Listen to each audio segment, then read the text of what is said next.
Só o amor constrói e esperança é o que nos move.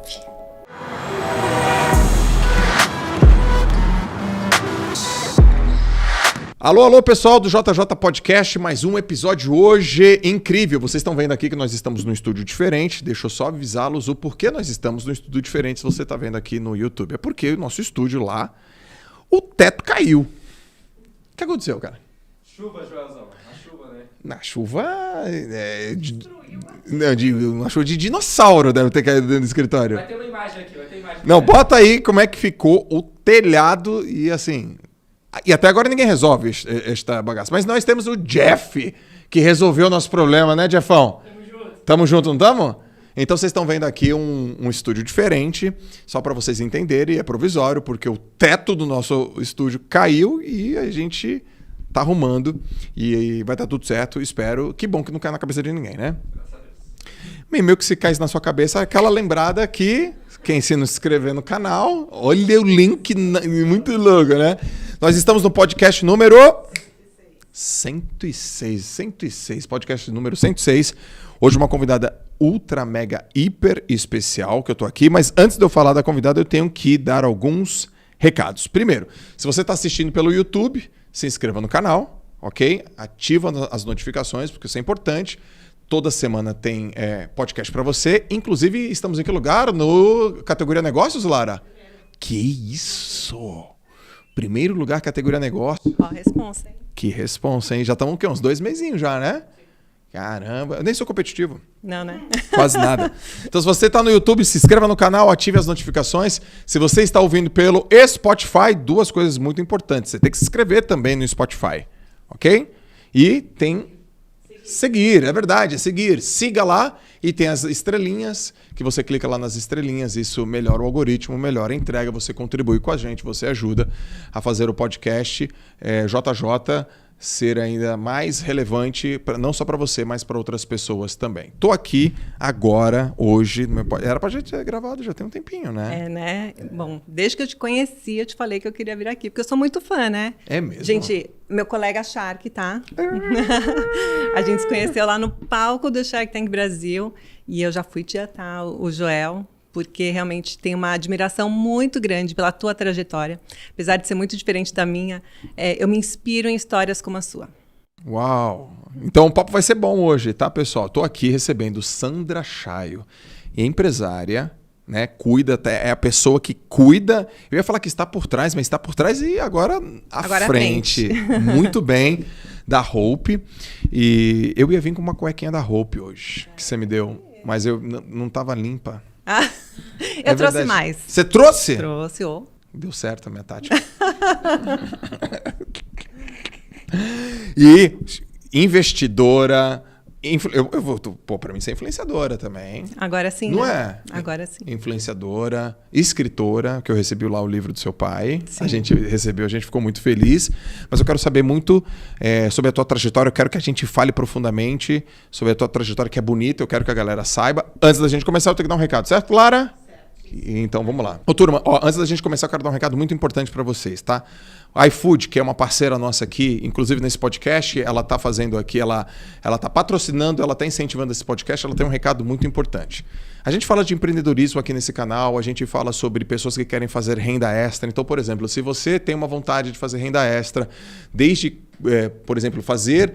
brigadeiro, você gosta de fazer brigadeiro, você tem uma receita bacana lá e você quer fazer renda extra ou quer viver, por exemplo, de uma brigadeiria, você consegue fazer isso no iFood. Por quê?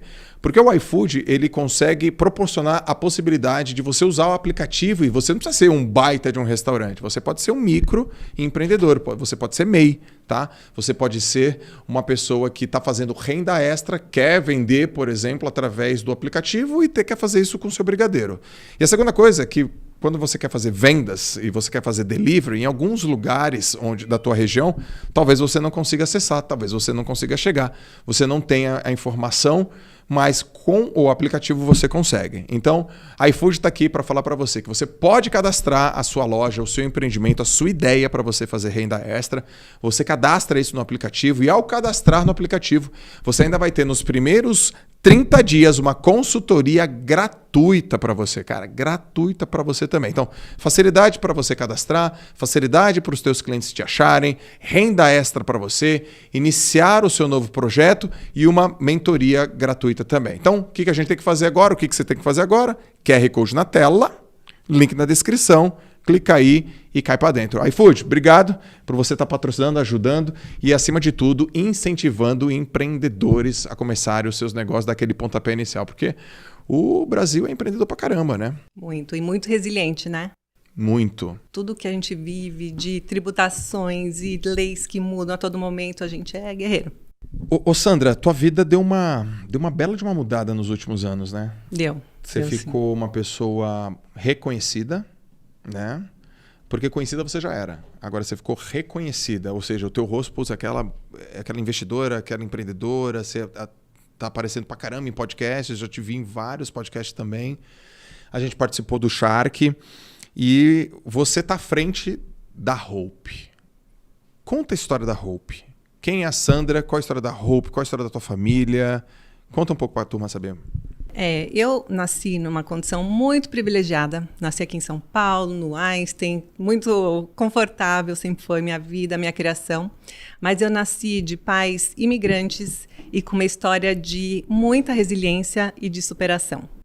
Então, eu sempre fui criada para construir a minha própria história. Apesar de ter nascido como herdeira de uma empresa muito bem-sucedida, eu nunca fui criada para simplesmente herdar os negócios da família.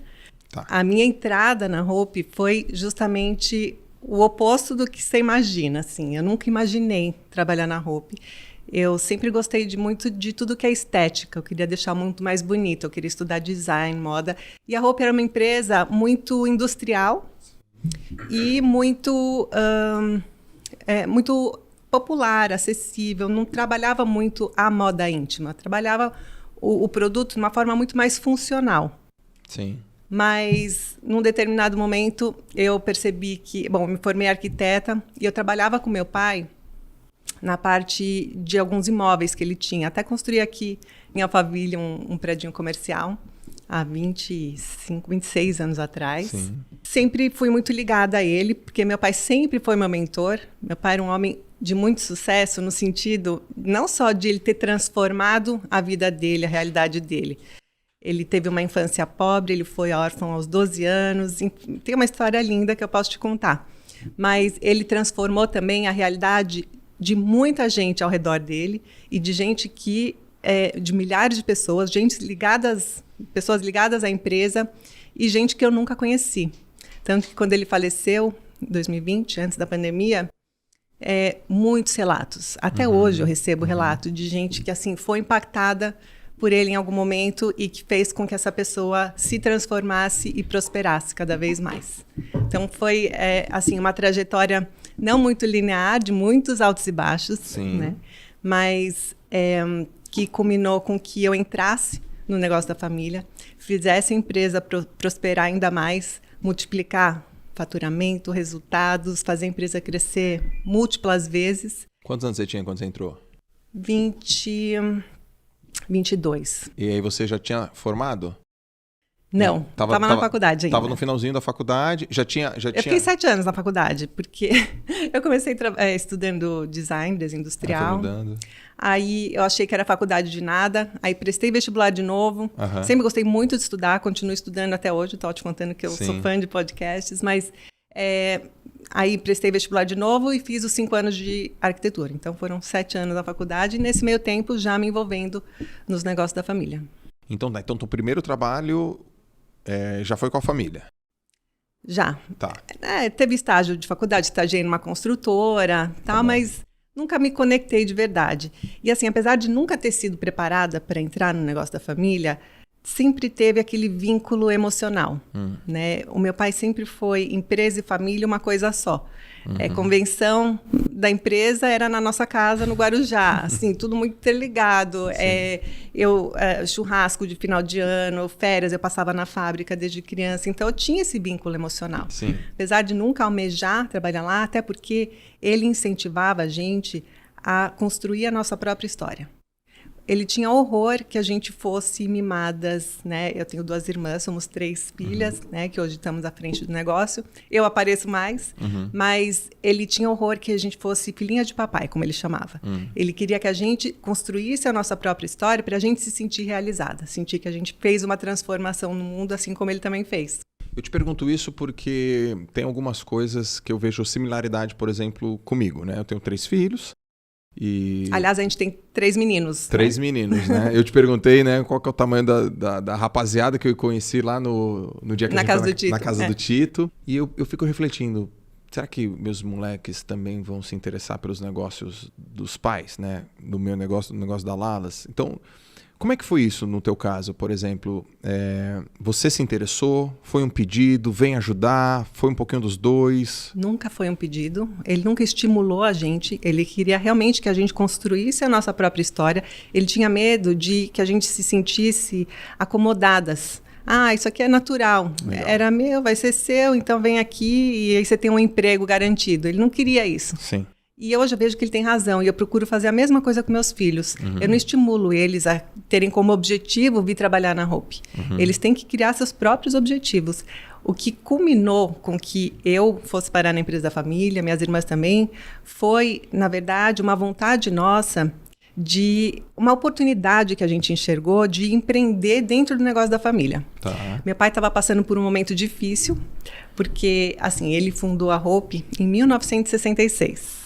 Ele era um imigrante libanês, né? Ele saiu do Líbano com 21 anos, uma família muito pobre. Ele perdeu o pai quando ele tinha 12 anos, numa família com 8 irmãos, e ele e o irmão mais velho tinham que se virar para sustentar a família. Sim. 12 anos. Ele até fez o bar mitzvah, né, que é a maioridade judaica, anteciparam, que é geralmente com 13 anos, anteciparam para ele poder se sentir mais homem, para poder ser responsável pela família. E meu pai sempre foi muito valentão. Né? Ele, dos 12 até os 20 anos, mais ou menos, ele fazia muitos bicos. O meu tio, o irmão mais velho, não. Ele era formado em contabilidade, então ele tinha emprego mais formal. Meu pai fazia bicos. Ele saltava das rochas lá no Líbano, no mar, para ir atrás de trocado. Pescava ouriços no fundo do mar para vender. Enfim, fazia tudo que aparecia de bico. Ele era um excelente vendedor. Isso é uma grande vantagem, assim, né, nesse mundo tão competitivo. Mas ele foi se virando até que chegou um momento que estava numa guerra civil muito intensa lá no Líbano, e ele era muito valentão.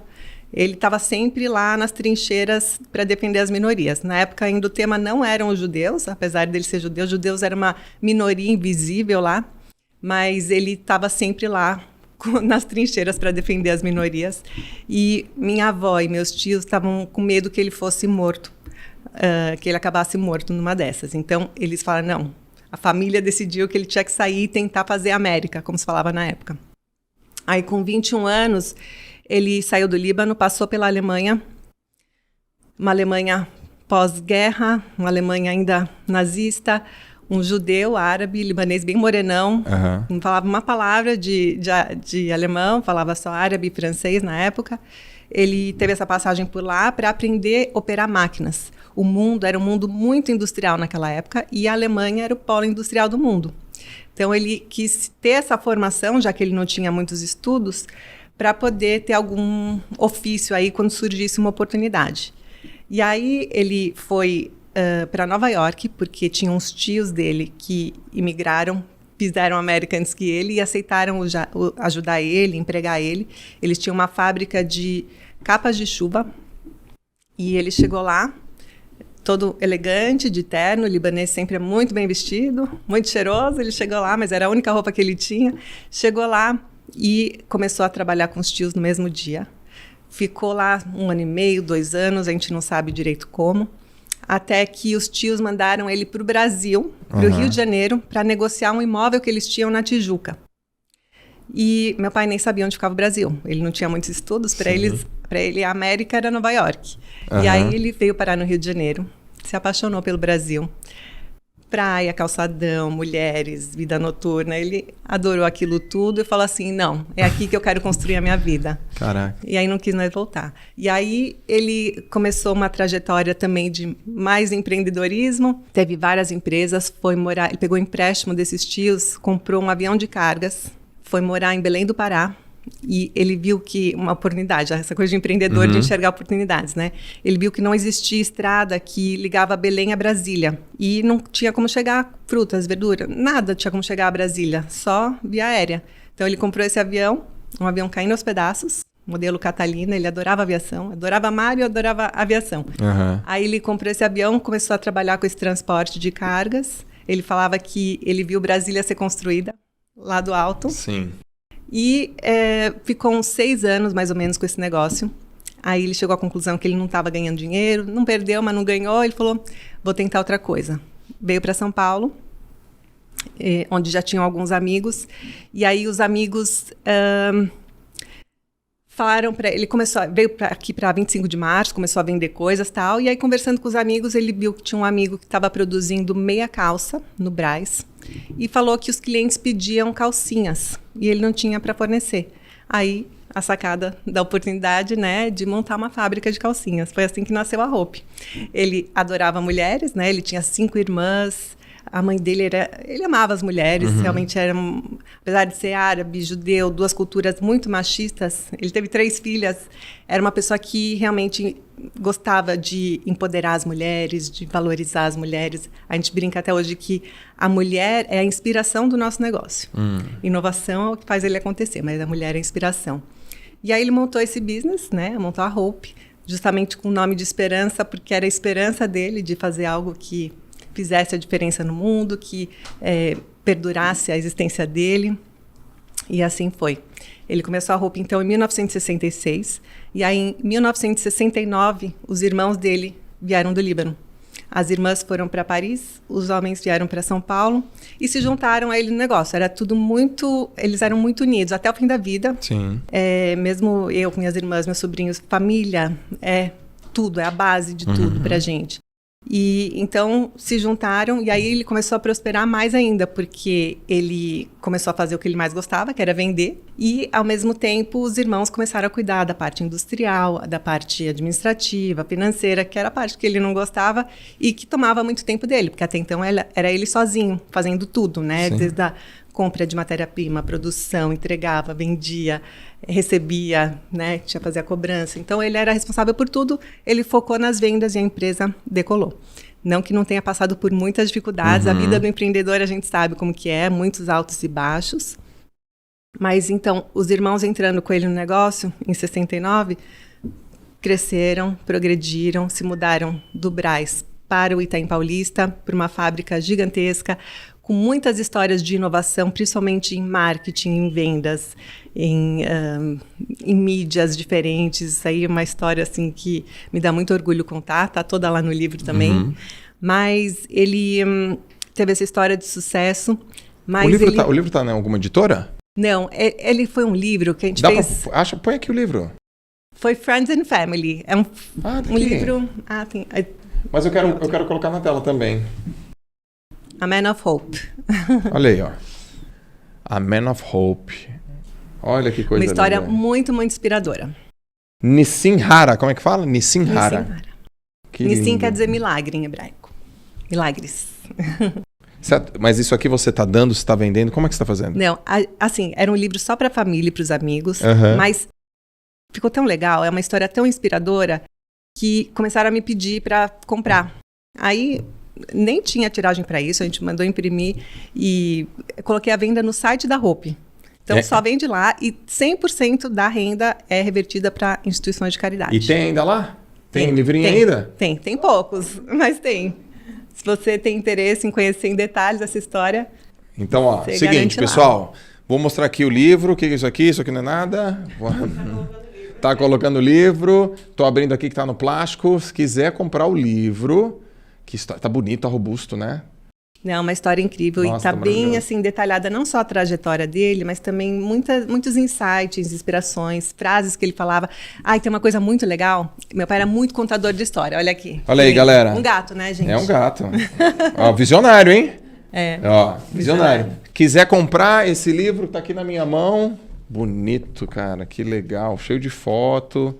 Olha que legal. No final de cada capítulo tem um QR Code que ele nunca quis escrever uma biografia, mas é uma história tão diferente, né? Passou por guerra, imigração, é tão inspiradora que a gente falou, vamos gravar. A gente gravava quando ele estava contando essas histórias, e aí a gente usa trechos desses áudios nesses QR Codes. Ai, Então que você ouve na voz dele, ele contando uma determinada história. Olha essa aqui, essa parte. Não procure culpados, procure soluções. Muito bom. Inclusive, hoje eu estava falando sobre isso com um grupo de pessoas também. Ele tem muitos insights aí, muitas frases de efeito. Ele era o rei da frase de efeito. Só amor constrói. Só Amor Constrói, um clássico Então dele. tá aqui, ó, gente. Livraço, se quiser, tá aqui também. Vai no link lá, ou seja, vai no site da Hope e compra. No site da Hope. Ah, vamos colocar também, né? Então tá aqui, ó. A gente tá colocando o link na descrição também aqui pra vocês, desse podcast, pra você já comprar também. É uma tiragem bem pequena, gente. Não vão ficar bravos comigo se esgotar, porque... É. Mas é bom, se esgotar, você sabe que foi o JJ Podcast. É isso aí. Vamos.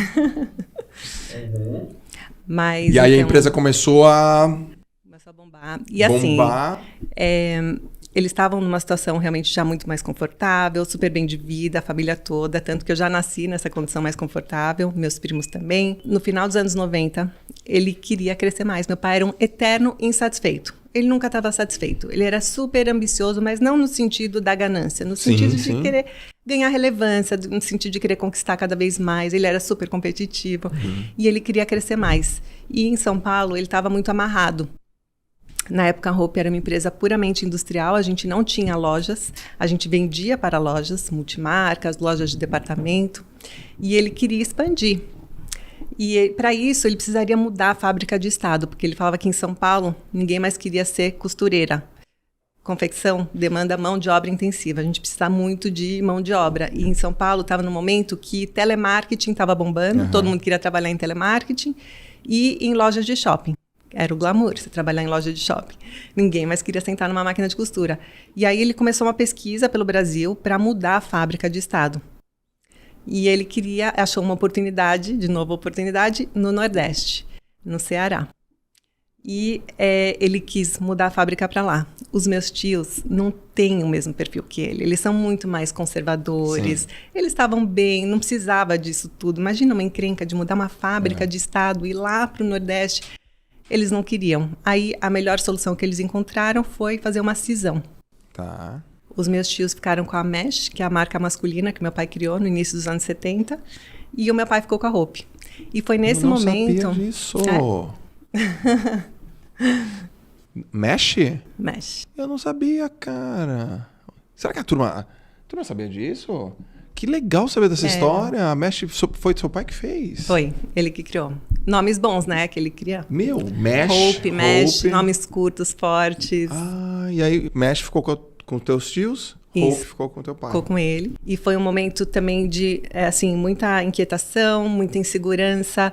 Ele nunca pediu pra gente entrar, mas a gente vendo que ele estava nesse momento, sozinho. E assim, se você achasse que ele estaria lá, sentado numa sala, cabisbaixo, tá, contrário. A gente chegou lá, eu e minhas irmãs, para ajudar ele estava com uma vontade, assim, com uma gana de fazer acontecer que eu nunca tinha visto antes. Mas que provavelmente é a mesma que ele teve lá no começo, quando ele criou a Hope, né? Então, isso empolgou a gente, isso brilhou nossos olhos. A gente já tinha esse vínculo emocional, a gente já conhecia as pessoas, conhecia a trajetória dele. E aí foi um processo muito natural da gente querer entrar para ajudar ele, sem ele nunca ter pedido, mas para a gente criar nossa própria história dentro da empresa da família.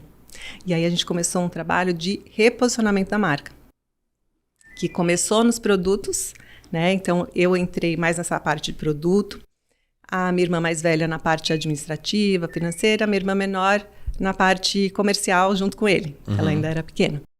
E aí eu comecei a pensar como é que a gente podia fazer aquele negócio bombar, como é que a gente podia fazer aquele negócio ficar com a nossa cara.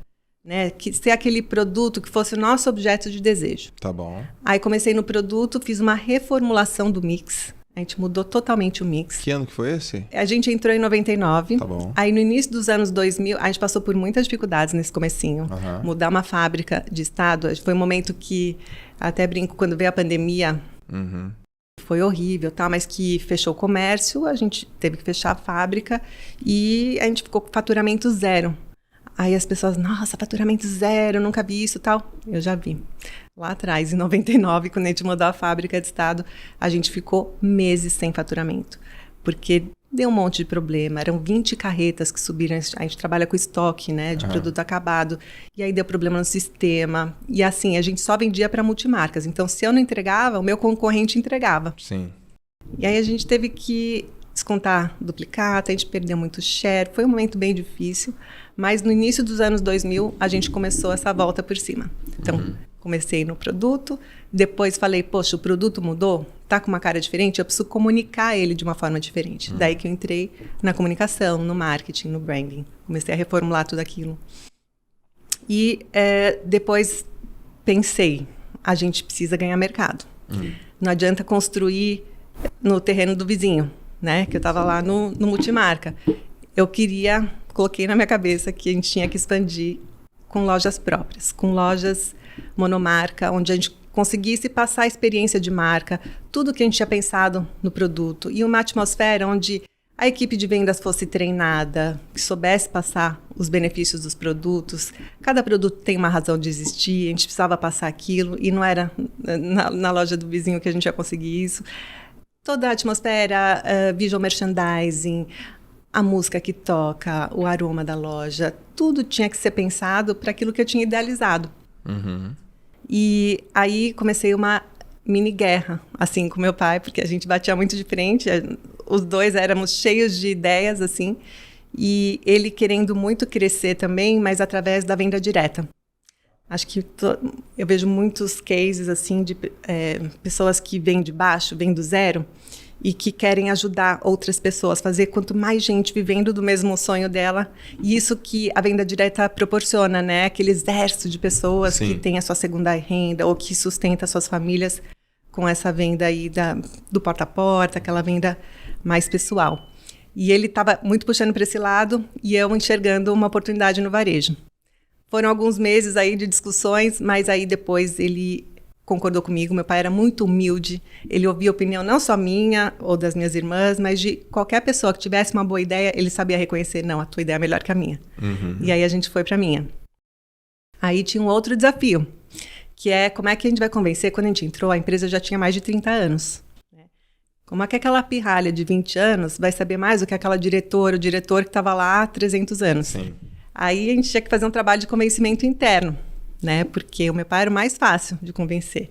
Agora, os outros que estavam numa zona de conforto, né, sabiam o caminho, eles tiveram uma certa resistência.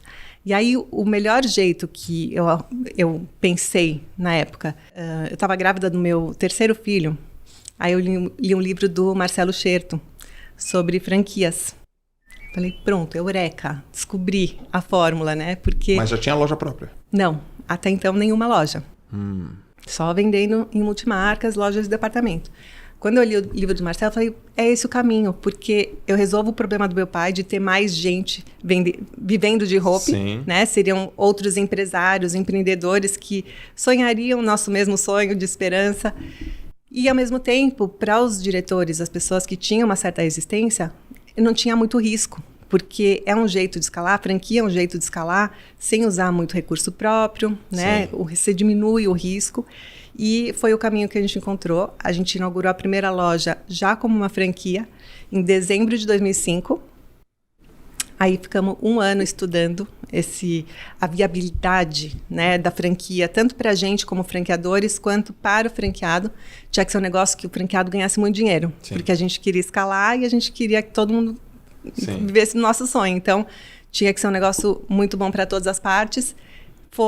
A gente teve que fazer vários ajustes, muitos investimentos, mas deu certo e hoje a Hope tem a maior rede de franquias de lingerie do Brasil. Faz um J Coffee pra mim, um cafezinho. aquele que as perguntas ficam até mais afiadas. Você falou uma coisa, uma sequência de palavras que me chamou muito a atenção. Eu tenho mania de anotar, tá? Ótimo. Porque eu também sou assim. É. E eu te escuto nos podcasts e eu vou anotando também. Você acha que não? Porque o cérebro é ótimo para ter ideia. Para lembrar é anotação. Você falou. Primeiro eu fui lá olhar o produto. Depois eu comunicar esse produto. Foquei muito no brand. Depois ganhar mercado. Hoje, com a experiência que você tem, tá? Eu tô formulando aqui minha pergunta para não ficar já enviesada no que eu quero saber. Na resposta que você quer ouvir. Na resposta que eu quero ouvir. É uma pergunta para ajudar a galera que está assistindo e ouvindo. Nessa sequência que você me falou aqui, tem alguma dessas aqui que tem mais importância num determinado momento? Porque a sequência que você falou foi produto, brand, ganhar mercado. Você considera essa uma boa de uma sequência? Eu considero, porque você tem que ter um bom produto, você tem que acreditar no que você está vendendo. Você não vai conseguir vender alguma coisa que você não acredita, né? Tá. Então você tem que ter essa base do produto. Um dos nossos valores, que é super conhecido, a gente faz muita pesquisa, a gente vê que qualidade e conforto está diretamente associados a roupas. São duas palavras que estão diretamente associadas. Então eu precisava garantir que a gente tinha um produto de qualidade, que a gente tinha um mix ideal. E aí, eu acreditando nisso, aí sim eu teria que comunicar para ganhar mercado, né? Eu acredito muito na comunicação como forma de geração de valor, né? A gente agrega valor. Quando eu entrei na Hope, nosso preço médio era R$3. R$3. A gente 99. vendia R$3 em 99. E hoje? Hoje é mais de 50. Quando você entrou, e qual era o tamanho do negócio do teu pai? E que tamanho que ele está hoje? Só para a gente ter uma ideia. A gente não abre números, mas a gente está hoje mais ou menos 20 vezes o tamanho. 20 vezes? Que era em 99. E o que aconteceu? Qual foi o período que você mais cresceu? Foi mais perto daqui de 2023? Ou foi mais no começo? Ou está sendo uma coisa mais linear? É bem linear. A gente é bem conservador, porque tem algumas coisas também culturais nossas que a gente não abre mão. Por exemplo, alavancagem. Meu pai, ele não queria que a gente ficasse devendo. Ele já teve muitos problemas no passado, com agiotas, inclusive. Então, eu gosto dessa linha filosófica. Então, vocês nunca estiveram alavancados? Nunca nos alavancamos. Tem alguns princípios assim que travam a gente um pouco, mas criam um crescimento mais sustentável. Sim. A gente tem muita preocupação com a perenidade do negócio. Então, governança é um outro fator que eu acho que faz com que a gente esteja onde a gente está hoje. A gente tem algumas regras internas assim para garantir a perenidade do nosso negócio, né? Uma delas é governança e outras coisas que mesmo quando a gente era muito menor do que a gente é hoje, ele sempre fez questão, por exemplo, auditoria. Auditoria de verdade mesmo, assim. E ele falava assim, se a gente quer ser grande, a gente precisa pensar e agir como os grandes. Então são coisas que assim, essa coisa da profissionalização, da governança, da auditoria, tudo isso é pensando no futuro e nesse crescimento linear e sustentável do negócio. Na visão de vocês, ventilou, por exemplo, a ideia de construir uma empresa para ser vendida ou nunca teve essa ideia? Ela é de capital fechado? Totalmente fechada. Hoje somos nós as três irmãs acionistas, as únicas acionistas. A gente não tem essa ideia. A gente quer realmente que a empresa fique na família. E que perpetue. Lógico, com essa filosofia de quanto mais gente vivendo o nosso sonho, a gente tem plano sim de um dia abrir o capital. Tá. Mas aí, muito com esse propósito, de mais pessoas viverem o nosso sonho de hope, de esperança. Ah, entendi. Então, para oportunizar as pessoas dentro dessa visão que vocês têm. Agora, me diz uma coisa. Como que faz para vencer no mercado de roupa? Confecção. Sabe por quê? Eu tenho vontade, né? Eu tenho uma vontade muito grande, né? Mas como é que faz para vencer? Olha, tem que ficar atento? É um mundo bem difícil. Eu imagino. Com muitas complexidades. Valeu. Eu queria te convidar até para conhecer a nossa fábrica. Fica lá no Ceará. Ah, do Ceará? Quando você vai estar lá? Quando eu vou estar no Ceará? Quando eu for na Hope. Minha esposa é apaixonada pela tua marca. E eu tá? sou apaixonada por ela. Te adora. Ela fala tudo, ai, amor, olha só, Sandra, que você manda, sempre você manda com carinho, ela fica muito feliz. A gente vai, com o maior prazer. Vamos combinar. Vamos sim. Porque dá para entender um pouquinho da dimensão do que é ter uma confecção, uma indústria de confecção, e ainda mais na moda íntima. Porque moda já é complexo. Tá. Mas moda íntima é muito mais. Porque uma camiseta leva 2, 3 tipos de matéria-prima. Um sutiã chega a ter 37 componentes. Aí você imagina que esses 37 componentes têm que chegar ao mesmo tempo, na mesma cor, com qualidade, né? Então, é muito, muito complexo. E muitos processos, né? Eu tenho células só para cortar, para fazer a alça, para colocar o regulador dentro do colchete. É realmente um universo bem complexo, muito detalhe. Tá E bom. a gente é uma das únicas empresas do nosso setor, e que eu conheça, que tem a cadeia toda. A gente produz, a gente cria o produto. Tá bom. Eu tenho toda a parte do estilo, a pilotagem, eu tenho um ateliê onde eu desenvolvo as peças piloto. Aí, as peças que são aprovadas, são lacradas, são enviadas para a fábrica. E lá a gente produz em escala. Lá mesmo eu tenho também o meu centro de distribuição. Então, toda essa cadeia, até chegar na mão da cliente final, eu tenho controle, a rastreabilidade dela. Sim. O que é uma grande vantagem, o que permite a gente ser muito preocupado com todas as questões ambientais, sustentabilidade, questões sociais, mas também garante com que a gente tenha qualidade em todas as etapas do processo. Fora que fábrica é mão de obra intensiva, é muita gente e é um valor importante nosso, que é mais gente vivendo de roupa. Né? Eu tenho 1.000 pessoas na fábrica trabalhando com a gente. Então, é realmente um negócio grandioso e que, assim, enche a gente de esperança. Lá na fábrica, 1.000 pessoas. Aí você tem um escritório aqui em Sampa. E tem quantas pessoas aqui? Umas 200. Então a gente está falando de 1.200, em média, se cada uma tiver 4 pessoas na família, de um impacto aí de quase 5.000 pessoas impactadas diretamente. Fora as milhões de pessoas que compram os nossos produtos todos os anos. Então, é muitas vidas impactadas. E isso que me realiza, Nossa, sabe? maravilhoso. Porque moda íntima a gente usa em todos os momentos da vida, né? Eu tô com todas as pessoas, né? Antes eram as mulheres, agora a gente lançou masculino. Você recebeu as cuecas. Isso. Mas a gente está em todos os momentos. Desde a mulher, quando ela se entende como mulher, que ela compra lá o primeiro sutiã, aquela calcinha. No primeiro date, no casamento, na maternidade, eu estava lá com a Lalas. Enfim, todos esses momentos a gente faz parte da vida das pessoas. Isso Sim. é muito realizador. É verdade, meu. É verdade. E quando a gente pensa em branding, a qualidade do lançamento, o jeito que você mostra isso para audiência, para o consumidor, quanto que isso impacta, por exemplo, no resultado da empresa? Quanto que isso gera de vínculo emocional? A turma, como é que você traduz?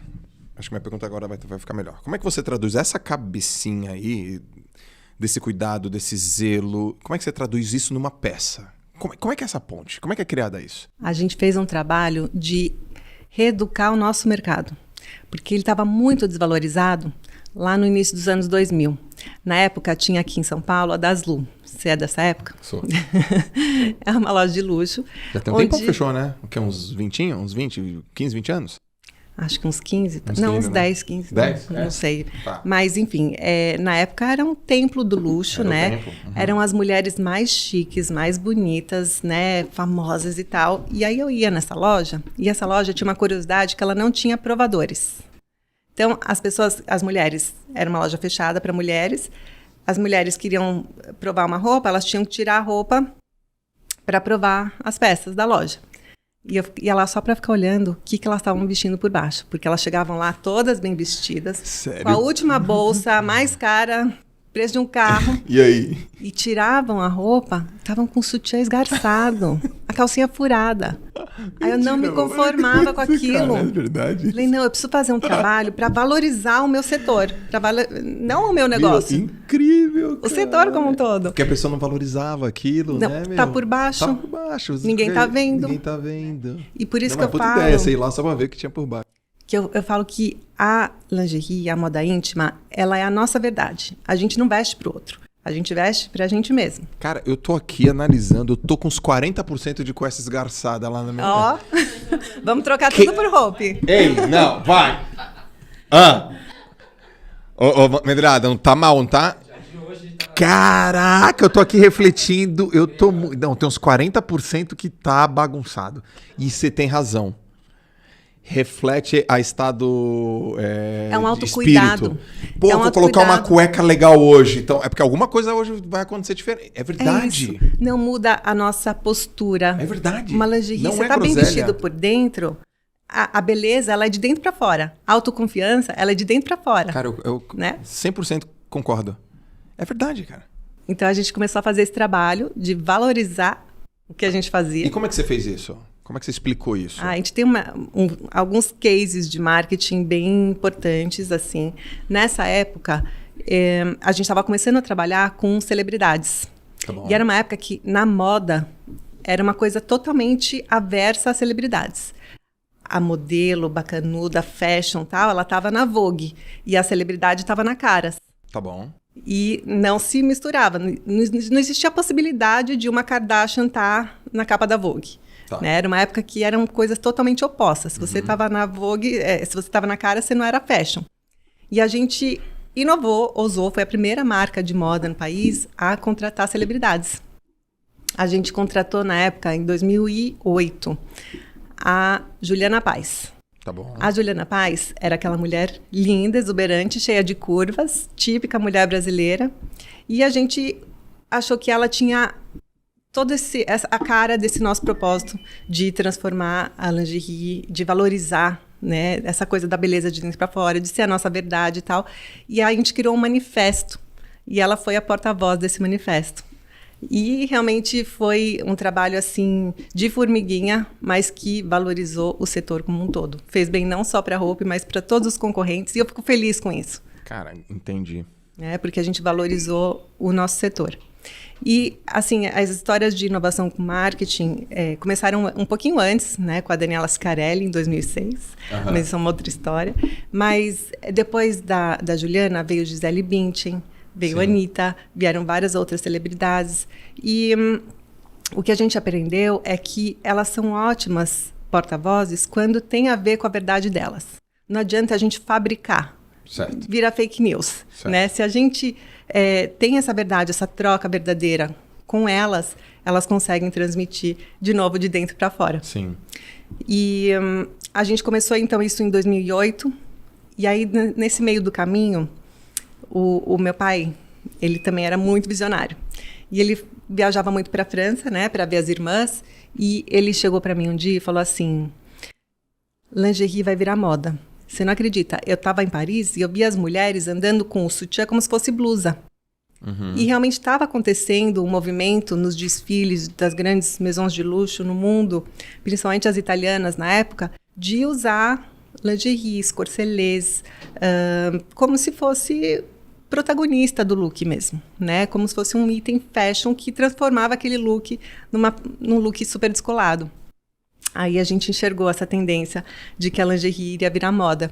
E a gente também foi pioneiro, né? Trouxe essa inovação para o nosso setor, que também deu um segundo refresh aí de valorizar o nosso segmento.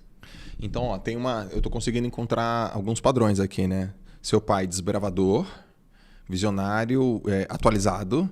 Você também, corajosa, desbravadora, moderna. Isso que você falou é super importante, a questão da coragem. Porque é um risco muito grande. Você pode destruir a reputação de uma marca quando você arrisca nessas coisas, né? Se arriscar trazer uma celebridade lá da Caras para estampar uma campanha de moda. Tudo isso envolve risco. Mas se você... Meu pai falava assim, uma das frases que está no livro: se você não morre, você não vê Deus. Então, tem que ter coragem. Não, você é gênio. Gênio. Isso é gênio. Se você não morre, você não vê Deus. Não é? Hoje você consegue já saber uma próxima tendência. Hoje você consegue saber uma coisa que não é mais futuro, é presente. E imagino que você também criou tendência pra caramba para tantas outras empresas, outras indústrias, né? Esse é o papel do líder, né? A gente é a ponta da lança. Chega na frente. Pro bem e pro mal. Vê Chega primeiro, na frente. né? É. Mas quando esborracha primeiro também. Chega na frente, bebe água limpa, erra primeiro, bate na... Tem um ônus e um bônus aí, né? Mas Então- tem algumas tendências no nosso setor que são muito fortes e a pandemia acelerou muitas tendências no digital, Sim. em tudo. Mas em moda íntima, tem uma questão do conforto, da volta para o conforto, da volta para tudo que é mais natural. Porque no final dos anos 90, início dos anos 2000, quando surgiu aquela tendência bombshell, né, que a Victoria's Secret trabalhava isso muito, o Wonder Bra, que você não é mulher, você não vai lembrar, mas aqueles sutiãs com enchimentos. Sim. O boom dos implantes de silicone, Brasil, um dos principais países do mundo, né, com recorde de mulheres que colocam prótese de silicone. E essa era, eu acho que está meio decadente. Eu acho que agora, tanto que agora, nesse próprio setor de cirurgias plásticas, tem muitos casos de explante. As pessoas estão tirando esses verdade. implantes, né?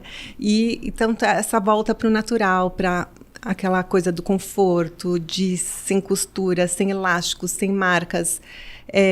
Tem muito essa tendência e tem uma outra tendência muito forte também, que a pandemia acelerou, que é a questão de tecnologia têxtil para tecidos e aviamentos mais sustentáveis. Né? A indústria têxtil tem uma grande responsabilidade porque é a segunda indústria que mais polui no mundo. Só perde para a indústria do petróleo, do plástico. Então, a gente tem essa responsabilidade, né, de preocupar com o futuro do planeta, porque uma hora não vai ser sustentável, Sim. literalmente. E a gente tem algumas iniciativas que a gente vem trabalhando já há muitos anos. Por exemplo, hoje metade de tudo que a gente produz e vende é feito com tecido biodegradável, que se desintegra no meio ambiente. Quando for parar lá nos aterros, ele se desintegra em até 3 anos, ao invés dos 50 anos ou até 200 anos que podem demorar algumas matérias-primas. Então, a gente tem essa responsabilidade, tem essa preocupação e tem várias outras iniciativas que são também muito culturais. Por exemplo, é que o homem não liga muito para essas coisas, mas se você for perguntar para a Lalas o que ela faz com as calcinhas que ela enjoou, que ela não quer mais usar, ela vai te falar que ela joga no lixo. Porque tem uma questão cultural, as meninas que estão aqui. O que vocês fazem com as lingeries de vocês? Joga no lixo. Tem mulher que pica, porque acredita que vai roubar marido, roubar namorado. Então, tem uma questão cultural, uma barreira para a gente resolver aqui. Mas a gente, por outro lado, viu que tem pesquisas que mostram que a principal necessidade de moradores de rua é, em primeiro lugar, água, e em segundo lugar, roupas íntimas. Porque ninguém lembra de doar nenhuma dessas duas coisas. E mulher ainda, não é que não lembra, ela tem essa questão cultural de que ela não pode doar, que não seria higiênico. E a gente, por outro lado, a gente fez pesquisa com médicos, consultas, né, com médicos, biólogos, e a gente viu que se lavados em lavanderias industriais, essas peças, elas estão novinhas para uso. Olha, não tem perigo nenhum de transmitir nenhum tipo de doença, nenhum tipo de micro-organismo aí que possa prejudicar a pessoa que vai receber essa peça. Isso é uma informação importante, porque a primeira coisa que eu pensei foi acho que a turma não, né, as mulheres não doam, porque na cabeça delas pode ser que tem alguma questão com relação à saúde, né? Tem a questão, tem esse preconceito. E também a questão cultural. E tem a questão cultural. Sim. Aí o que a gente fez? Que é uma coisa que eu gosto de divulgar, todo podcast que eu vou, porque ninguém sabe. Vocês sabiam, meninas? Vocês podem doar as peças de vocês? Então, todas as lojas da Hope, hoje mais de 200 e tantas lojas, são hoje hubs de coleta de peças usadas. Vocês podem levar as peças usadas de vocês e de qualquer marca, não precisa ser da Hope, que a nossa loja vai se encarregar de higienizar e distribuir para as comunidades locais. Oba, que precisam. É boa. Olha legal, aí. Né? Vamos doar, gente. Vamos não doar. Joguem no lixo, não por favor. Não joguem no lixo, doem lá em uma das lojas, né, em um dos estabelecimentos. Quantos são no total, Sandra? Entre Hope Resort, que é a nossa outra marca de varejo, que é mais voltada para athleisure e moda praia e fitness, a gente está com mais de 270 lojas. Todas franquias? A gente tem 6 próprias. 6 próprias. Onde elas ficam? Na Oscar Freire, aqui em São Paulo, no Morumbi, que é a nossa loja laboratório, uma Hope Resort no Shopping Higienópolis, uma Hope Resort no Leblon. Que mais me ajuda? Vila Olímpia e JK.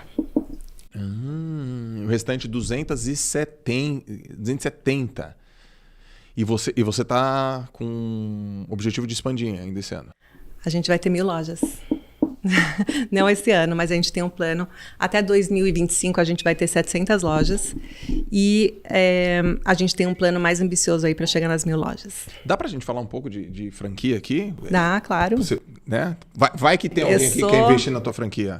Não, eu sou uma apaixonada por esse sistema de franquias, porque eu vi realmente vidas sendo transformadas com o meu negócio. Eu fico muito, muito orgulhosa quando eu vejo depoimentos dos meus franqueados de que a gente mudou a realidade deles, que eles empreenderam com segurança. Sim. Porque é isso que é uma franquia, né? É um negócio validado, uma marca forte por trás, Sim. uma empresa sólida, onde ele sabe que ele vai investir um dinheiro, lógico, 50% é o trabalho dele, a determinação, as características empreendedoras dele, Sim.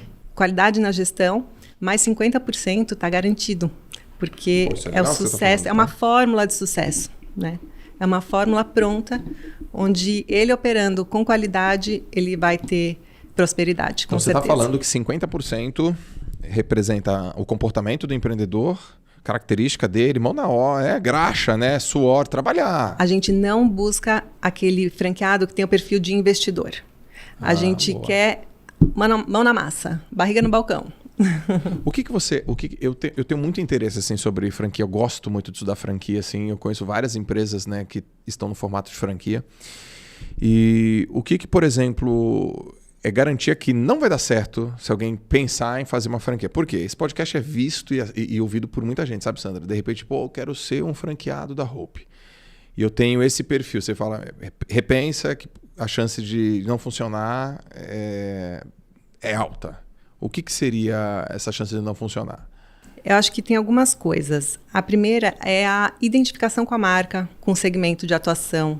Se você não gosta daquele segmento, não dá valor, enfim, não tem uma certa afinidade tanto com o segmento quanto com a marca, não tem como dar certo. Mas, por exemplo, eu sou um homem de negócios.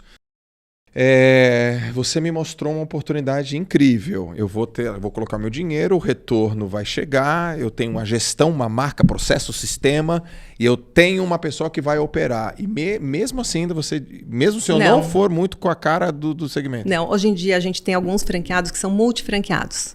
Hoje em dia, ser franqueado se tornou uma profissão, um tipo de empreendimento também que já se desenvolveu bastante. E a gente tem alguns grupos de franqueados que são multifranqueados, que têm franquias de outras marcas em outros segmentos, e a Hope é uma delas. Tá. Mas aí eles têm uma estrutura, assim como eu tenho, de consultoria de campo, de supervisão, enfim, eles têm toda uma estrutura. São profissionais. Mas são profissionais, é isso. Entendi. Não é aquele investimento, a gente foge daquele perfil de investidor que quer dar um emprego para a esposa. Sabe? Ai, deixa eu tá me enchendo. Sabe? Dá para ajudar a irmã, o cunhado. O marido, ou o cunhado, é isso. Viu, Lara? Você quer ficar ajudando sua irmã, pô? Vou dar uma roupa pra ela. Isso é muito legal falar, porque eu acho que grande parte pensa nisso, né? Poxa, minha esposa, meu marido, minha mãe, meu marido. Então, esse aí você... E a outra coisa, se você está buscando uma franquia, eu acho importante você, então, ter afinidade com o setor, afinidade com a marca, acreditar, pesquisa sobre a marca, se aprofunde. Qualquer coisa que você for investir na vida, seja franquia ou qualquer outro negócio, se aculture sobre aquilo, né? Tenha o máximo de informação, estuda o mercado, estuda o potencial antes de investir o seu dinheiro. E também, uma coisa que a gente recomenda muito, e até lei, é você conversar com outros franqueados da própria rede. Você tem que conversar com os franqueados para ver se eles estão satisfeitos, se a gente entrega o que a gente promete, né? Então, se você cumprir esses passos aí, não tem erro. E o perfil de quem você fala, esse perfil, bem-vindo?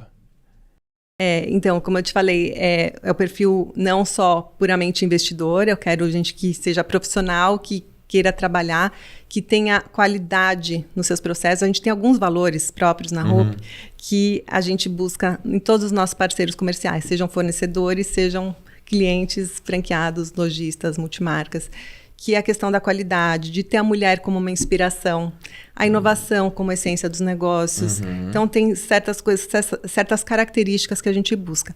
Mas acho que a principal, o que vai fazer com que ele ganhe dinheiro, e isso vai realizar a gente, é que ele seja um bom gestor, que ele tenha qualidade, excelência na gestão do negócio dele. Mas, ó, a Hope, ela ajuda nesse processo de educação de gestão, né? A gente tem uma super plataforma de treinamento, a gente tem um contato muito próximo com a nossa rede. Eu, pessoalmente, me envolvo bastante. Sim. Como um projeto meu, eu tenho como se fosse meu filho, assim. Então, conheço os franqueados, a gente tem uma troca muito boa, a gente tem um conselho de franquias. Então, eu procuro estar sempre muito próxima a eles. O meu Instagram, agora com as redes abertas, é como se fosse uma ouvidoria de cliente final, né, essas milhões de pessoas que compram os nossos produtos, mas também dos franqueados, dos lojistas multimarcas. Então, é uma relação muito transparente, mas muito próxima também. Pô, isso é muito legal, muito legal. Eu tenho uma objeção, sabia, com relação à franquia, eu vou te contar, para ver se você me ajuda a quebrar essa objeção. Eu já pensei também em montar franquias de Joel J, né, de, sei lá, franquias de educação ou franquias de saúde que levam a marca Joel J. E eu vi aqui na tua fala que, poxa, tem que ter identificação, pesquisa, conversa com os franqueados, né? Eu coloquei até assim, tem uma tese, né? Pesquisa, levanta, vai atrás, tal, tem que ter gestão. Porque você tem uma marca que você construiu. E que é uma marca feita pelo teu pai, que é uma história bonita, que você vem construindo, da tua família, dos teus tios, aquele negócio todo. E você não quer, arranhar a sua marca. Você cuida muito bem da sua marca. Essa é a minha objeção. Eu falo, poxa, eu vou criar uma franquia do Joel, uma marca... Porque o Joel se construiu e ele cuida dele, né? Mas sabe o que eu vejo? Que, assim, quando a gente franquia o nosso negócio, a gente cria um senso de comunidade. Hoje, os meus franqueados, eles são advogados da minha marca. Eles querem preservar, manter a qualidade, todos os nossos valores, o nosso propósito, assim como a gente. A gente é um time só. Meu pai falava para mim e para minhas irmãs que a gente era invencíveis, né? Porque a gente tinha um objetivo comum, então eram muitas cabeças de dono pensando no negócio. Então, ele falava que a gente era invencível. Eu, com meus franqueados, é a mesma coisa. Eles estão do meu lado. Eles querem lutar pela minha marca, eles querem ver minha marca brilhar, eles não querem jogar contra, porque eles perderiam se eles jogassem contra. Sim. Então, não tenha medo, não. Acho que, assim, quando se decide, assim, até para as pessoas que estejam assistindo a gente, que queiram franquear os seus negócios, eu acho que tem que ser uma vontade genuína, porque é um excelente método de você escalar o seu negócio, Sim. né? Um negócio de sucesso. Você tem uma fórmula de sucesso de um negócio, nada mais justo do que você oferecer para os outros, para você compartilhar esse sucesso, né? Para fazer com que outras pessoas vivam do mesmo sonho. Mas você tem que ter essa vontade de dividir também, né? Você divide o lucro, você divide o resultado, divide a receita, né? Você tem que ter essa consciência, as preocupações, é isso. E divide no sentido de dividir mesmo, divide o dinheiro, Sim. divide tudo, e divide as preocupações, divide as questões, tem que saber ouvir muito. Isso aí é chave em franquia. A gente, como franqueador, a gente tem que ouvir muito, porque eles estão lá na ponta, eles estão ouvindo o cliente, então Sim. a gente tem que ter essa ouvidoria. Massa. Muito bom. Qual foi o teus, nos últimos 2 anos, a gente está em 2023, vai até 2021, os teus 2 grandes aprendizados, que você, por exemplo, pandemia, pós-pandemia, o que você aprendeu assim? Foi uma época bem difícil para mim, porque eu perdi meu pai, então eu estava vivendo um luto duplo, né? Foi um período bem difícil, mas que eu cresci muito, aprendi muito. Foi essa época que eu me reinventei também, eu me transformei. Eu acho que isso que é sucesso, minha definição de sucesso, a gente ter essa capacidade de se reinventar, de se transformar, de impactar outras vidas. Foi quando eu abri meu Instagram, foi quando eu entrei no Shark, quando eu comecei a ser mais vista e oferecer o que eu tenho de aprendizados na minha vida para que outras pessoas pudessem se inspirar na minha trajetória, assim como você faz. Eu acho que isso é muito generoso, eu enxergo como generosidade, né? E acho que essa minha transformação de aparecer mais, eu aprendi muitas coisas também, porque eu vi que as pessoas querem se conectar com pessoas, não com corporações. Exato. Né? A gente quer se conectar com o ser Sandra. humano, com a Sandra, Quem com o Joel. Tá por trás, né, da Hope? Sandra, ai que legal a história da Sandra. Com as minhas vulnerabilidades, com as minhas fragilidades, com as minhas conquistas, mas com essa verdade que as pessoas se conectam. E eu vi como isso é importante, por isso que comecei a aparecer mais, inclusive. Sim. E eu vi que isso foi muito benéfico, não só para o meu negócio, mas para mim como pessoa. Aí você foi pro Shark, exposição deu uma turbinada, né? E eu sempre fui muito reservada, sempre fui muito assim, fechada, super tímida. Então foi uma grande superação. Como é que tá sendo a tua experiência como investidora Shark? Olha, foi uma super oportunidade e que parece que é coisa que veio do céu, sabe? O primeiro convite veio em 2020, quando eu tinha acabado de perder meu pai. E meu pai, ele sempre teve esse perfil muito de querer tocar a vida das pessoas, de influenciar as pessoas a prosperar. Não só no negócio dele, quando ele faleceu, eu comecei a receber inúmeros relatos de pessoas que eu nem conheci e que falaram como que o meu pai, com uma dica, com um empréstimo, com dinheiro ou sem dinheiro, com uma mentoria, transformou a vida dessa pessoa. E assim, Hope é muito de esperança e é muito de promover a prosperidade. Esse é o nosso propósito verdadeiro. A gente fez esse trabalho de autoanálise, sabe? E a gente viu que a gente tem isso como essência, de promover a prosperidade. E quando veio o convite para o Shark, eu falei, putz, só pode ser um sinal, né? Um sinal dele, de que eu preciso promover a prosperidade aí fora do meu ambiente, né? Fora da Hope. Mas aí veio a pandemia. Aí eu falei, não, acho que não é o momento, porque se eu vou precisar ajudar as pessoas a empreender, a prosperar, vou ajudar isso dentro da minha própria rede. Eu preciso apoiar os meus franqueados, os meus clientes agora. Aí, em 2021, veio o convite de novo, veio a segunda onda. Falei, ainda não é a hora. Mas aí, em 2022, quando veio o convite de novo, falei, não, agora é para ser. Sim. E aí foi, para mim, então, uma super oportunidade de sonhar junto, o sonho de outras pessoas, né? De me descobrir como investidora também, porque até então eu só tinha investido no meu próprio negócio, na minha própria rede, nos meus franqueados, nos meus, né, dentro do meu próprio ecossistema. Então, é um pouco sair da minha zona de conforto. Sim. E eu me descobri algumas características para o bem e para o mal, né, de investidora, que, por exemplo, eu não sou aquele tipo de investidora anjo. Tá aqui o dinheiro, se vira, tal. Eu sou de me envolver. Eu sou uma pessoa de produto, né? Então, eu me envolvo no produto. Quando eu investi numa empresa e ela lançou um produto, nem me consultou antes, eu falei, poxa... Pô, gente, não é sócio? É isso. Né? Sócio não se envolve? Como eu não participei, né? Então, gerou algumas frustrações. Tá bom. Aprendi muito, aprendi o meu perfil de investimentos, o tipo de pessoas que eu quero me conectar. E tem alguns cases aí que estão indo muito bem. Então, conta, qual é a tua tese de investimento? Porque eu já vi muitas vezes você falando, muito legal, parabéns pela tua iniciativa, você tem um jeito de dar um feedback muito legal. Você valoriza, você incentiva, só que não faz muito, eu não consigo ver eu te ajudando muito. Isso é muito honesto. É isso. Qual que é a tese? Eu não vou investir só porque me preocupar com a audiência, o que eles vão achar que eu não vou... Tem que ser uma conexão verdadeira. De novo, a verdade nas relações. Primeiro, eu preciso acreditar muito no empreendedor, na pessoa que está por trás. A primeira coisa que você olha, Sandra? Primeira coisa. Você o acredita empreendedor. na pessoa. Tem que rolar uma empatia, tem que enrolar essa conexão, eu tenho que acreditar na pessoa. Tá bom. Se não acreditar na pessoa, já vai tudo por água abaixo. A segunda coisa eu preciso me enxergar no negócio dela. Esse negócio precisa ter a ver com os meus valores pessoais. Por exemplo, tem alguns segmentos de negócio que eu não me identifico. Coisas que promovem exploração animal. Não adianta, não tem a ver comigo. Então, não seria coerente eu investir nesses negócios. Tá certíssima. Então, isso já elimina uma série de negócios. Uma série de negócios. E tem uma outra coisa que o quanto eu posso contribuir naquele negócio. Pode ser que tenha negócios que é legal, tem a minha cara, tem a ver com os meus valores, gostei do empreendedor, mas eu não teria como contribuir. Isso aí eu já vi várias vezes você falando. Eu não tenho como contribuir, sabe? É um negócio super redondinho, tá? Mas num setor que eu não domino, que eu não entendo nada. Eu não vou poder ajudar nem na parte de produto, nem na parte de comunicação, nem com franquia, tal. Então, não tem por que eu entrar. Não vou entrar só para ter lá um investimento e deixar a coisa rolar, porque eu me envolvo. Então, essas são as 3 coisas assim principais quando eu olho o investimento. E isso acaba selecionando muito, né? Frustra um pouco a audiência, mas eu não consigo fazer nada com que realmente eu não me conecte de verdade.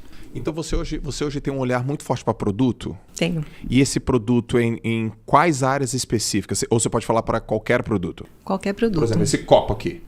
Qualquer produto. Qualquer produto você consegue ter um olho e falar, dá para melhorar esse produto ou dá para transformar esse produto com valor agregado?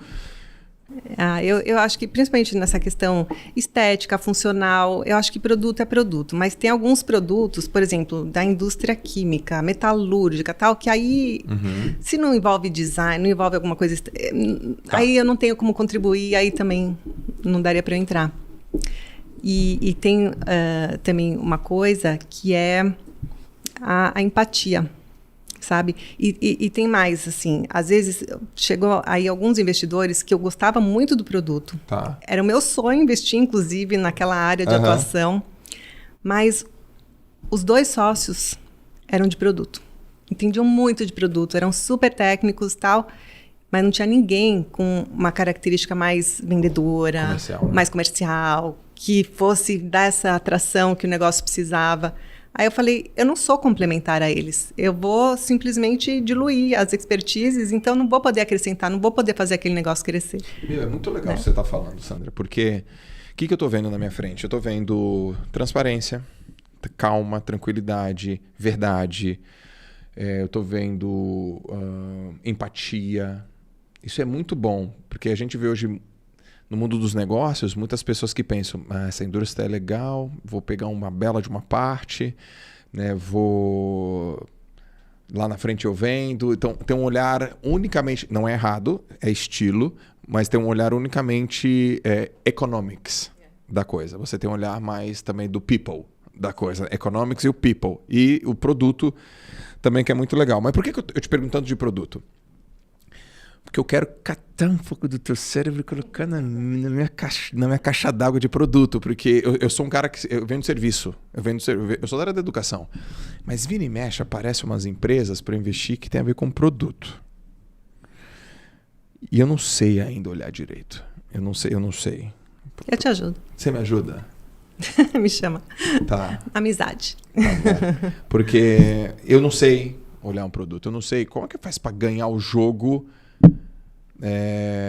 do produto. Onde que olha? Você falou 2 palavras muito legais. Estética, já me peguei. Funcionalidade, peguei. Então, se eu sou um cara que vou olhar para estética e se vai ter a minha marca associada, a minha marca pessoal também tem que remeter uma estética e essa estética tem que ser alinhada. Então, aí eu já começo. Será que... Não é? Tem essas lógicas, sim, né? Com certeza. Que você olha e tal. Então, isso é... E uma coisa curiosa é que quem é do serviço é muito bom de vender serviço. Eu, por exemplo, se você me falar para vender o serviço, um monte de gente me pede mentoria e tal, eu não sei nem por onde começar. Eu sou bom de vender serviço. Então, a gente precisa fazer uma troca aí. Então, perfeito. E o serviço é fácil de vender, por exemplo, o serviço de um Joel. Aí o cara fala, pô, mas caramba, Joel, tudo isso? Eu falo, lógico, eu quero estar com você, vou estar te acompanhando. O quanto... que você pagaria para ter 1 hora comigo. É fácil vender. O copo já tem mais essa dificuldade. Não dá para adicionar uma camada do serviço personalíssimo. Mas dá para adicionar uma camada de serviço? Sim, que é a empresa. Sei lá, suporte, tecnologia, atendimento. Então essa é uma dúvida. Na verdade não é uma dúvida, é uma vontade que eu tenho de aprender para tomar decisões melhores, para construir uma tese. Eu já tenho uma tese de serviço, né? Agora uma tese de produto. E vamos fazer junto. Vamos, né? Então olha aí. Nascendo negócios aqui no ar. Caraca! Se me verem aí de cueca no meio de uma... Você e o Tito. Eu e o Tito de cueca. Ai, Tito, tudo tatuado. Eu, o pretinho, das tranças, das estradas todas. E é nóis. É nóis. Quando você pensa em sucesso, quem é a primeira pessoa que vem à sua cabeça? Meu pai. Por quê? Meu pai, além de ter sido meu grande mentor, era uma super inspiração, não só para mim, mas para todas as pessoas que tiveram a chance de conviver com ele, de ter sido impactados aí pela vida dele de alguma maneira. O meu pai, ele tinha essa coisa de querer tocar as pessoas, de transformar a vida delas e de promover a prosperidade. e de desenvolver a resiliência. Eu te falei que eu já nasci numa condição bem confortável, tal, mas ele tinha medo que a gente fosse filhinha de papai, então ele provocava na gente essa resiliência. Ele morria de medo de faltar, como ele perdeu o pai dele muito cedo, ele tinha medo de ele ir embora cedo e deixar a gente sem ter sido preparadas para a vida. Então sabe como ele me ensinou a nadar? Você que é nadador. Como que ele te ensinou a nadar? Eu tinha 3 anos, aí a gente estava passando um fim de semana no Rio de Janeiro, num hotel que tinha um trampolim. Eu acho que eu imagino como funciona. Exatamente assim, ele me tacou do trampolim, funcionou, eu cheguei lá na borda, minha mãe desesperada, porque ela tinha demorado 5 anos para engravidar de mim, depois da minha irmã mais velha, e ela desesperada, não, Nissim, salva ela. Ele, não, ela tem que aprender a se virar. Então é isso. E aí, na pandemia, eu coloquei essa historinha lá no meu Instagram, aí eu descobri que ele fazia isso com meus primos. Do lado dele e do lado da minha mãe. Assim, pessoas que ele queria encorajar, que ele queria desenvolver, ele fazia atitude, nas atitudes dele, ele fazia com que essas pessoas... Né? E sua mãe? Você não falou da sua mãe. O que a sua mãe representa para você em uma palavra? Minha mãe é força. Minha mãe é luz. Ela é uma super mulher, batalhadora, que trabalhou a vida inteira. Ainda trabalha, ela supervisiona as nossas lojas próprias. É uma super mulher, tem uma força incrível. Ela é a força da família, assim, literalmente. Lá em casa... Quem sustenta a minha casa é minha esposa. Mas assim, é nítido. Super Lalas. Super Lalas. É nítido, meu, assim, é a sustentação, cara. Quando eu quero alguma coisa, eu sou a força, vamos dizer assim, eu sou o vagão que puxa. Eu tenho força, sabe, Sandra? Força, valentia, energia, mas a sustentação é minha mulher. É incrível, cara, como aquela mulher ela consegue... É um tentáculo, né? A mulher tem essa característica. Multitasking, né? A gente consegue fazer várias coisas ao mesmo tempo. Vocês não conseguem. Você tá falando com o marido, de repente com os filhos, o ouvido biônico, daí tem que cuidar de alguma coisa da casa. Ah, tá bom, casa. De repente tem uma situação super específica de um contrato, ela se torna uma empresária, que é uma baita de uma empresária, daqui a pouco ela volta para a filha querida que liga para a mãe, mas ela se liga, Joel, você tem que mandar uma flor para sua mãe, porque amanhã é dia das mães e você e o seu irmão não lembra, porque aqui... Então tem um troço diferente, assim, que a mulher consegue fazer. E sabe quando a gente descobre a nossa verdadeira força? Quando a gente vira mãe. Todo respeito a quem não quer ser mãe, quem não consegue, mas assim, a gente descobre o nosso verdadeiro poder quando a gente vira mãe. Sim. Gerar uma vida, é um negócio muito forte, é um negócio muito poético, né, também, mas é um negócio muito forte. Você gerar uma vida, você ser responsável por essa vida, né, essa vida que depende de você para sobreviver, aquela coisa da amamentação. Mesmo quem não consegue amamentar, eu acho que tem uma ligação muito profunda, muito intrínseca aí nessa coisa da maternidade. É diferente. Lá em casa tem 3, aí quando a mulher engravida, ela se torna mãe, mas o homem ainda não tem a percepção, ele tenta... Mas ele não tem, aí o menino nasce, ou a menina nasce, é diferente ainda, porque tá muito ainda com a mãe. É diferente. Daí depois que vai aflorando mais pro pai, assim, realmente é diferente. Não, isso que você dá atração, você que puxa a família, não tem dúvida. Agora tem um ditado grego que diz que o homem é a cabeça da relação, mas a mulher é o pescoço. A gente faz isso aqui, né, com vocês. Sem a menor dúvida, né? Eu falo assim, esse ditado, eu mando em tudo e elas mandam em mim. É isso. E é assim que funciona. E eu tô super feliz desse jeito. É isso. Não, quando a gente casou, eu lembro que ela falou assim, de quem é o dinheiro? Aí eu falei, o dinheiro é nosso. Aí ela falou, então deixa que eu cuido. Tipo, foi importante, sabe, ouvir aquilo. Tipo assim, ó, você pode trazer, mas eu cuido. Eu distribuo, eu aloco, eu multiplico. Aquilo foi... Para mim foi bom, foi importante. E até hoje isso é importante. Ela tem essa capacidade e ela faz bem. Nossa, ela faz bem o que ela faz. Ela faz muito bem, muito melhor que eu.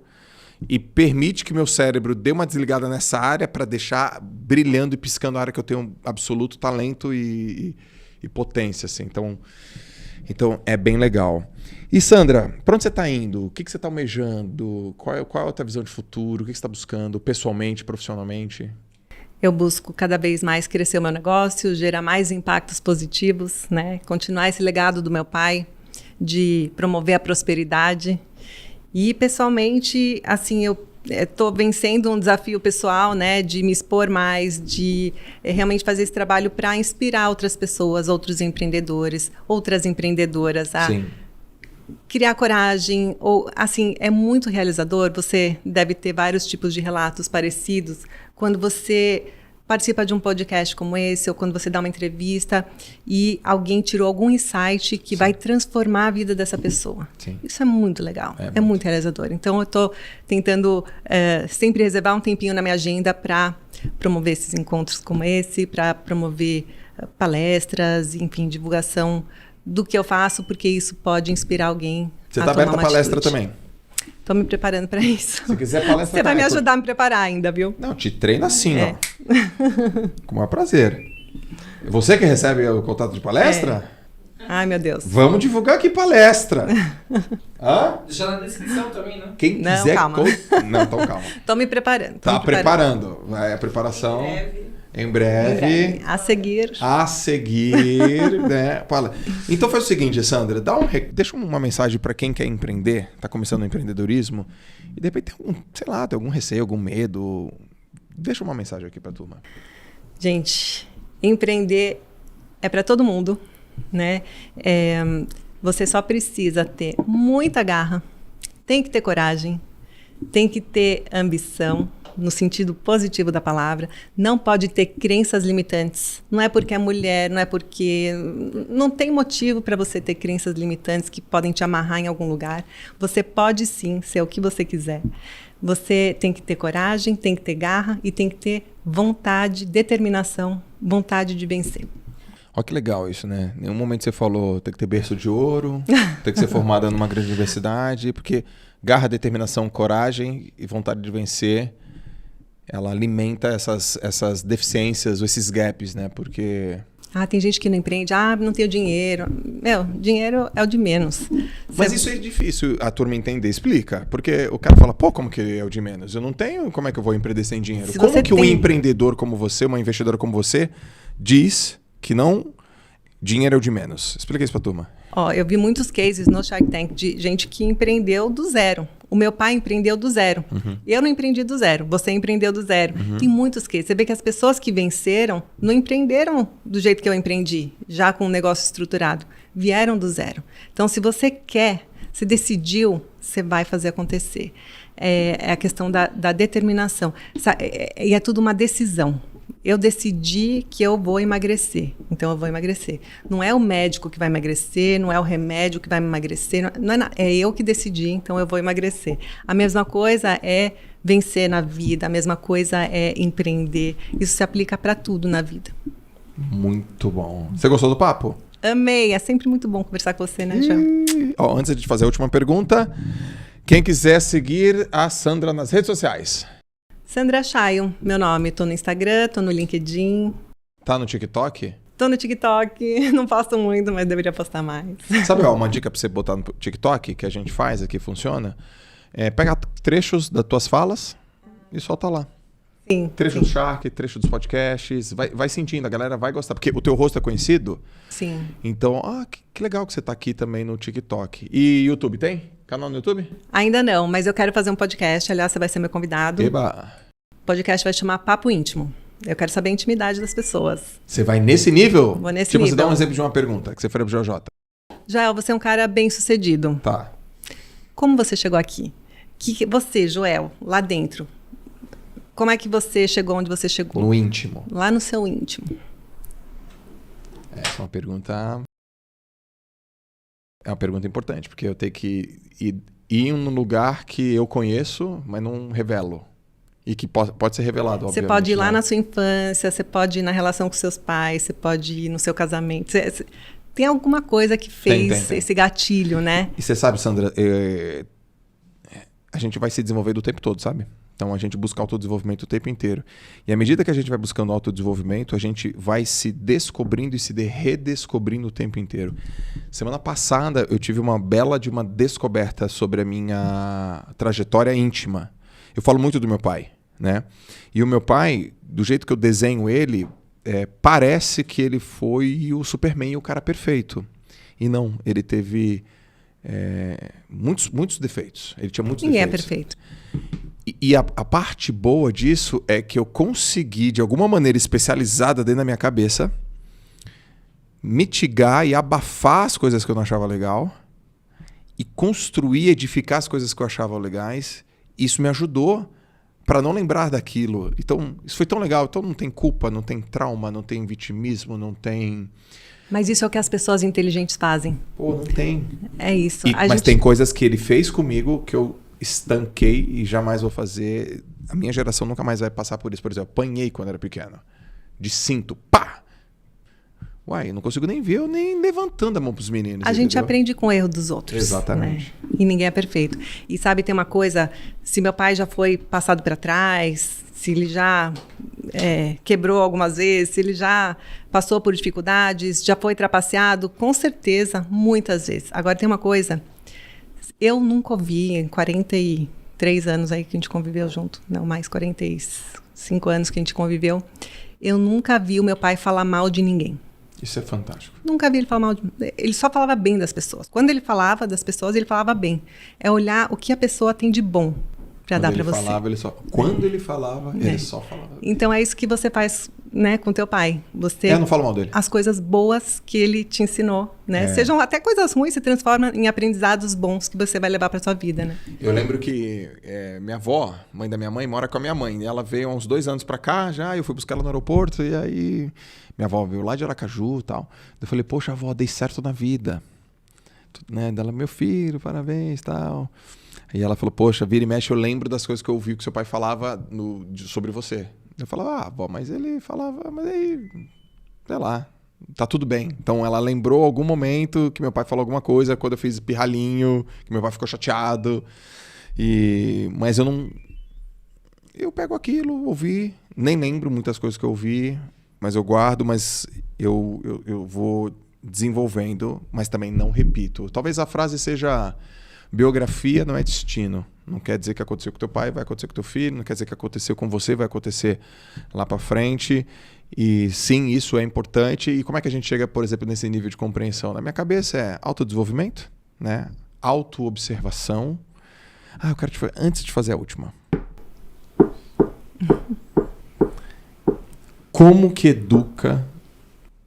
Você viu seu pai e a sua mãe que tiveram uma infância bastante difícil, a história muito bonita, uma história de trabalho, uma história de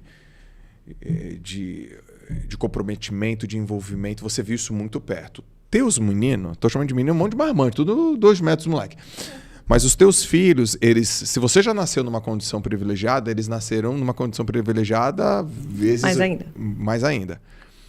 Como que você transmite isso que você pegou da primeira geração, porque você é a segunda, para a terceira? Como é que você faz isso? Eu não sei. É meio intuitivo, tá? Eu procuro ser o exemplo. Né? Eu tive um exemplo de um pai que soube educar a gente de um jeito muito bacana e eu procuro usar os mesmos aprendizados, né, que eu vivi, aplicar com os meus filhos. Você tem o mesmo medo que teu pai tinha com os teus filhos? Ele tinha medo com relação às filhas? Você tem o mesmo? Não tenho esse medo. E o que mudou? Por que você não tem? O que aconteceu? Bom, primeiro que não aconteceu contigo, né? Não aconteceu comigo, era um medo que ele tinha, não aconteceu. Não é que eu tenho medo, mas eu uso as mesmas táticas. Então, isso assim, eu faço com que meus filhos vivenciem a empresa. Eles vêm como convidados, como ouvinte em reunião de conselho, eles participam de alguns eventos. A gente fez uma viagem para a fábrica para eles conhecerem, não só meus filhos, mas meus sobrinhos também. Eu procuro desenvolver essa proximidade, esse amor que a gente tem pelo negócio. Mas eu não criei eles para eles serem herdeiros, para eles sucederem a gente. Tá bom. Eles estão sendo criados para construírem suas próprias histórias, assim como meu pai fez comigo e com minhas irmãs. Tá. Eu quero que eles sejam realizados, quero que eles construam, que eles se transformem e que realmente sejam homens que possam chegar numa idade mais avançada e falar assim, olha, tudo isso que eu construí. Né? Seja a família, seja negócio, seja a prosperidade deles, mas que eles tenham construído. Eu tenho 3 lá. E eu me pergunto isso sempre. Né? É difícil, né? E aí eu pergunto pra quem já passou, né? Eu tô no comecinho da trajetória, os meninos mal sabem falar, mas eu pergunto pra quem já passou. Os meus são 3 meninos também, estão numa idade mais, assim, um vai fazer 25, o outro tem 22 e o outro 18. Sim. Né? E eu procuro, assim, também a coisa da independência, de não fazer as coisas por eles. Porque a gente, como pais protetores, a gente quer fazer as coisas por eles, para eles queimarem caminho, para não ter alguns aprendizados dolorosos, né? A gente tem essa coisa da proteção com os filhos. E eu tenho essa coisa do aprendizado que eu tive com meu pai, de não proteger demais. Deixa eles ralarem, deixa eles caírem, deixa eles se machucarem, porque aí eles vão aprender com a vida, né? Caramba, não proteger demais. É verdade. Uma vez eu perguntei isso pra uma pessoa também, o pai de um amigo meu, tem o pai do Rodrigo Góes, que é o Eric. O Rodrigo joga no Real Madrid, né? Um menino de 22 anos, que é um fenômeno no Real Madrid, e eles têm uma filhinha de 4 anos. E deu uma diferença muito grande. Daí eu falei, qual que foi a diferença, né, que você tem visto? Porque com o Rodrigo, quando a gente tava lá, a gente tava difícil, pobre pra caramba. Eu deixava o Rodrigo se arriscar pra caramba. E agora com a minha menina eu tô muito mais cuidado, assim. Então o Rodrigo não teve isso, não. Não teve, a gente não conseguia, hoje a gente consegue. Então eu lembrei que essa é uma bela de uma reflexão. Muito bom. Nossa. Sandra, última pergunta do JJ Podcast é assim. Se você pudesse mandar uma mensagem para quase 8 bilhões de pessoas que tem no mundo, e essa mensagem vai chegar. É como se fosse uma mensagem no outdoor, tá? Ela vai vir traduzida para todos os idiomas. O algoritmo vai entregar essa mensagem. E aí é uma mensagem tua, escrito embaixo, Sandra Chayo. É para escrever, a gente vai fazer isso, tá bom?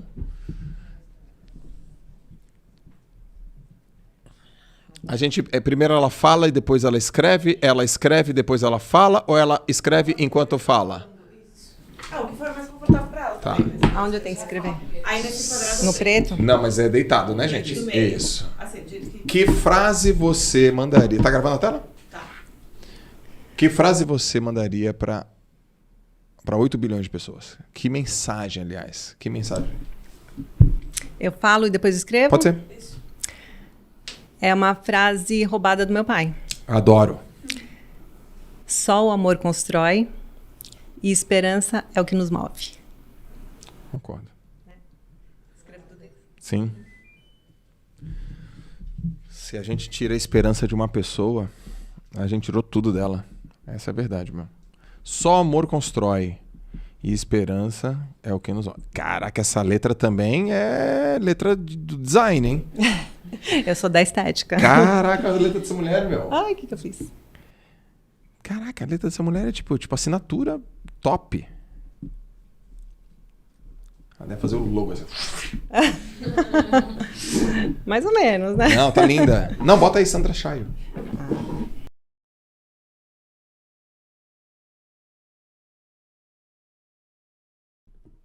Muito bom. Só amor constrói, esperança é o que nos move.